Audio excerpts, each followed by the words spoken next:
هغه عبادت چې د هغې موږ ته هم فایده ده او بل ته هم ده، هغه د الله په لار کې مال لګول دي. دا د مالدار دپاره هم دی، دا د غریب دپاره هم دی.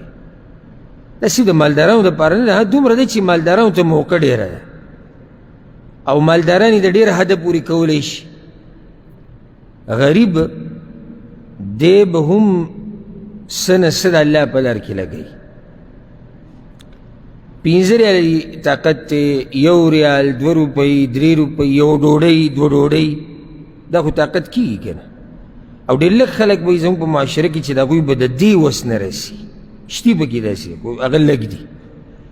دا نقشه د ذهن نه لري که چې د الله په لار کې خرچه دې ته وي چې زه به یو 2 لکه روپۍ ورکوم او 50,000 روپۍ به ورکوم یا 10,000 روپۍ. نه، چې څومره دې وس رسي هغه به د الله په لار کې ورکوي. بلکې د صحابه کرامو او د دین د مشرانو خو دا طریقه وه چې کله به هغه څه هم د الله په لار کې ورکړو چې د څه به د دوی به ورته ضرورت و، هغه به یې راواخیستل الله په لار کې به ورکړو، ده به هغه ورځ او شپه دقه شان تېره کړه. هغوی خو به دا چل پکې هم کوو او زموږ سره به ښه جیب کې څه نه څه یي، خو بیا هم داسې تالې ورته موږ ور اچولي چې تپوس یې مه کوه. نه جي، د الله په لار کې او د مالدارانو پسې به خبرې کوي. ته وګوره د پلاني سره دومره مال نه یې لګوي، د پلاني صحیح ده نه یې لګوي، تا لګولی؟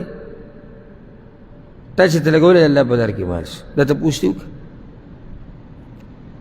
بله خبره ورسره دا یاده کړي، د الله په لار کې مال لګول صرف دې ته نه وایي چې ته به روپۍ ورکې راغلې به. الله په لار کې مال لګول هر شی د الله په لار کې ورکول، که د خوراک سامان دی، که هغه د څښاک دی، که هغه لباس دی، جامه ده، که هغه پیزار دی، که هغه نقدي مال دی، دې ته د الله په لار کې لګول چې څه دي لګوئ، د الله په لار کې لګول دي. او که اوس دې د هېڅ نه رسېدو، رب العالمین هم داسې مهربانه ذات ته چې بیا دې رانیسي نه،